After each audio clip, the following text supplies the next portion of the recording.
સારા મિત્રો રાખવા તે ભજન સ્વાધ્યાય. કોઈક વિરલ દીકરી બોલી શકે, કોઈક વિરલ દીકરો બોલી શકે. આપણે સત્સંગમાં આવ્યા છીએ, સારી વાતો સાંભળીએ છીએ, ગુણાતીત જ્ઞાનની એટલે સુરુચિ પ્રગટશે જ. અને આવા સત્સંગમાં આવ્યા પછી સુરુચિ ન પ્રગટે તો સમજી લેવાનો કે વ્યક્તિ 3 રીતે પાપ ને પુણ્યને ધોઈ નાખે છે. એક બુદ્ધિના ડોરથી અભાવ ગુણ, એ પુણ્ય ખોઈ નાખે. બીજું એક બરોબરિયાપણાની હવા, એનાથી પુણ્યને ખોઈ નાખે. અને ત્રીજું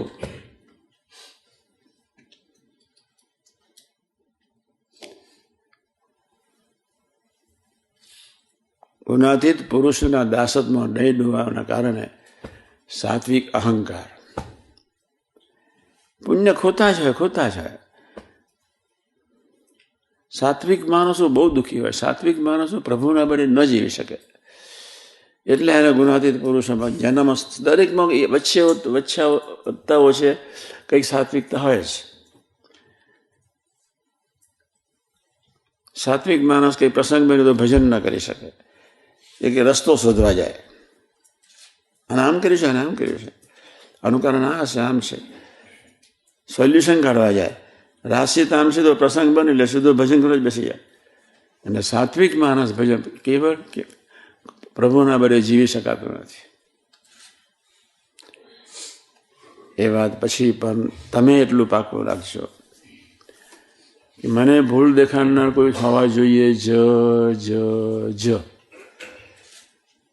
1-2 મિત્રોને કહી રાખો કે મારી કોઈ ભૂલ થાય તો દેખાડો. તમારા ઘરમાં કોઈ વડીલ હોય ને તમારા કરતાં આગળ હોય સાધના માર્ગમાં, એની સરળતા, સુહૃદ ભાવ, ભક્તિ, ભજન કોઈ વ્યવસ્થિત હોય, એની નિયમિતતા વ્યવસ્થિત હોય, તો એવું પાત્ર તમને કંઈ કહે તો આપણે પોતાની ભૂલ જોવા. કોઈ વ્યક્તિ જ્યારે આપણને ભૂલ દેખાડે, એમાં જ્યારે ભગવદી જ્યારે આપણને ભૂલ દેખાડે ત્યારે ખૂબ રાજી થવું. એટલે આ 2 ભાવના માટે તમારે સવારના પરમાં પૂજા કરવાની. એક, હું આટલો વ્યાપી જાય પોતાના દોસ્તનું દર્શન કરાવજો હે મહારાજ, એક. અને બીજું, કોઈ ભૂલ દેખાડે ત્યારે મને ખોટું ના લાગે એવું બળ આપજો, મને આનંદ થાય. આ 2 વસ્તુ યુવાનીમાં મસ્ટ. જેને યુવાનીને 2-3 વર્ષમાં ક્રોસ કરી નાખવી હોય એના 2 શબ્દો પકડવા પડે. અને આ બંને માટે ભજન સ્વાધ્યાય મસ્ટ. આપણે તો કેટલા બધા પ્રસંગો પ્રસંગોમાં જ પડ્યા છે, વર્ષોથી સાંભળતા જ રહીએ છીએ. 95થી શરૂઆત થઈ, પારસી બની તૈયાર માલ. પણ આપણી ભૂલ દેખાડના જોઈએ જ. અને પ્રાર્થના કરજો જ, નહીં તો તમે ભાવફેરમાં જશો જ. મા ઉપર ગરમ થઈ જશો, બહેન પર ગરમ થઈ જશો, ભાઈ પર ગરમ થઈ જશો, મંદિરમાં કોઈને બી આગળ મામા ઉપર ગરમ થઈ જશો, બીજા પર કોઈની પર ગરમ થઈ. તમને નહીં ગરમ થતું વિવેક રાખશો તો અંદર તો ખુશ છે જ.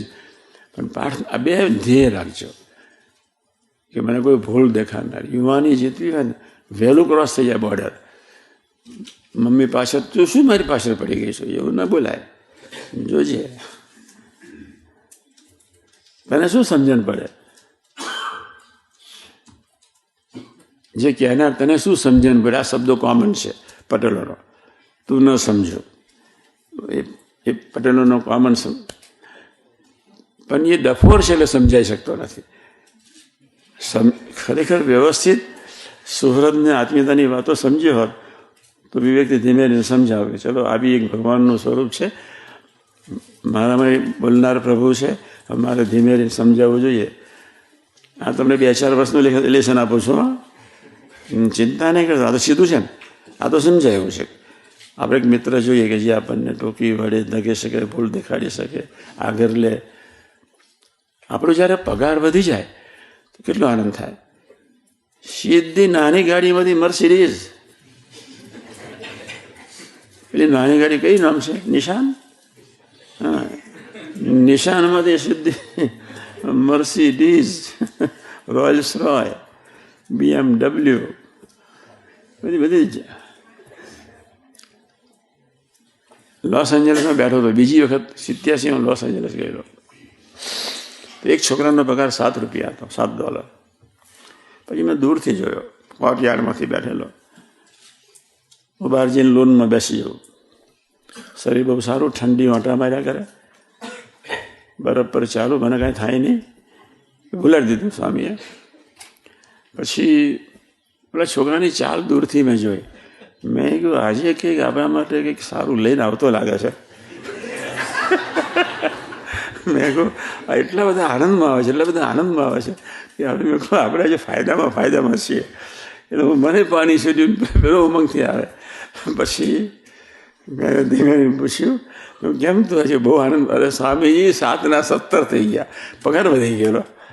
આનંદ રહે ના રહે, ચાલ બદલાય, ઉમંગ આવે, નેચરલ છે. મેં કીધું પછી મેં મન માર્યું, ભલે આજે નહીં મળે, મારું ગમે તારે મળશે તો. $17 થઈ ગયા. આપણે પછી પાસેથી જેટલું જોઈએ લઈ લેવાનું.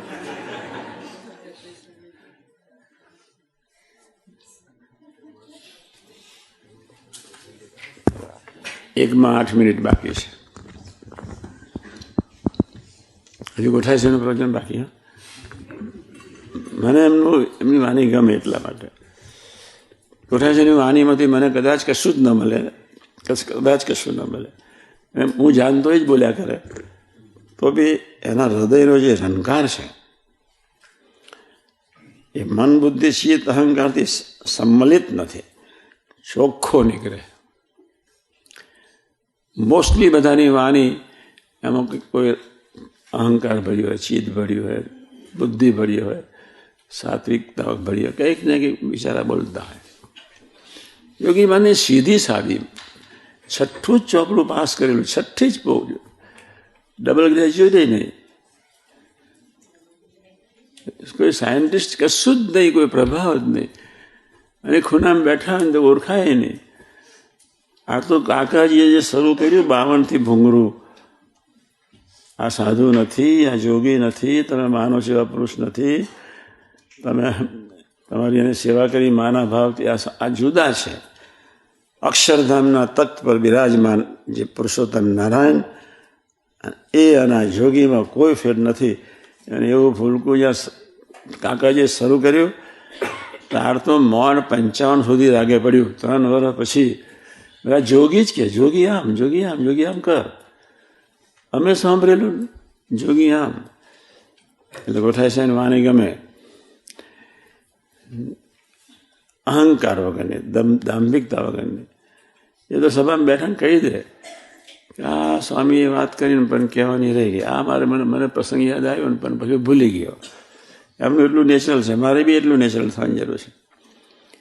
પણ આપણે 2 શબ્દ માટે પ્રાર્થના, એક હુંહાટો, બરોબર, એક, અને બીજું મને કોઈ ભૂલ દેખાડનાર મોકલજો, અથવા 2 મિત્રોને કહી રાખવાનું મારી ભૂલ દેખાડજો. માથાકૂટ જ નહીં, સાધના બહુ સહેલી થઈ જાય. આ 2 વાતને સમજ્યા. અમે ગયા ગોંડલમાં, એટલા બધા, એક આમ અથડાય, એક આમ બોલે, બીજી સૌ સવી દુનિયા મને તંદ્રામાં, તંદ્રા એ ઘોર નિંદ્રામાં માણસો જીવતા હતા બાપાના વખતમાં.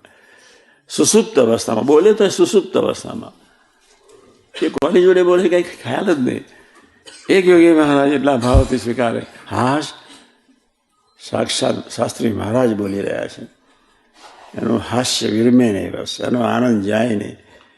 એટલા મીઠાશથી એના ચરણને પગે લાગે. અમારી રાહ જોવાની શી જરૂર હતી,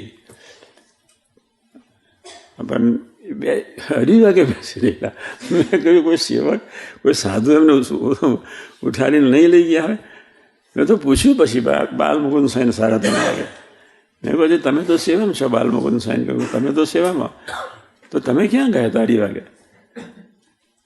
તો કે સ્વામી કે લઘુ કરીને હું આરામ કરું છું. ત્યાં તો જાતે ચાલતા હતા, એટલે લઘુ કરીને આરામ કરતા મેં બધું ગોઠવી રાખ્યું હતું. પછી હું એ લઘુ કરવા ગયા, પછી હું મારી રૂમમાં જતો રહ્યો બાજુ શાસ્ત્રીમાં, અને સ્વામી આવીને બહાર બેઠા છે.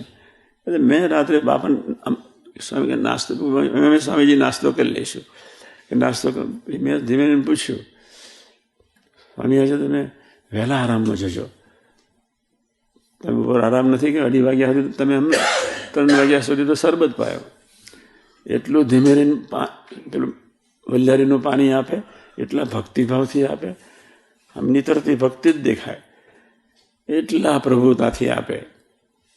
અમારી આંખમાં આંસુ આવી જાય. મારો કહેવાનો મતલબ એ છે કે આપણે 2 વસ્તુ લઈને જવી છે. એનો અર્થ એવો કે ગઈકાલે કથા કંઈ ભૂલી જવાનું એવું નહીં. પાછું જોજો 2 જ કહ્યું છે, પણ આ 2ને પોષણ માટે બી બધું જ કરવું પડે.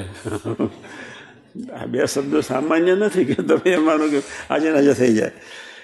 આ 2 લીટી માટે બી તમારે બધું જ સ્વામીની વાતો, વતના ને ગુણાદિત પુરુષોનું વાણી બધું હાથે એકી હાથે લેવું પડે. આજના શુભ મંગળકારી છે. હવે 4 મિનિટ કોઠાય છે સજાનંદ સ્વામી મહારાજ.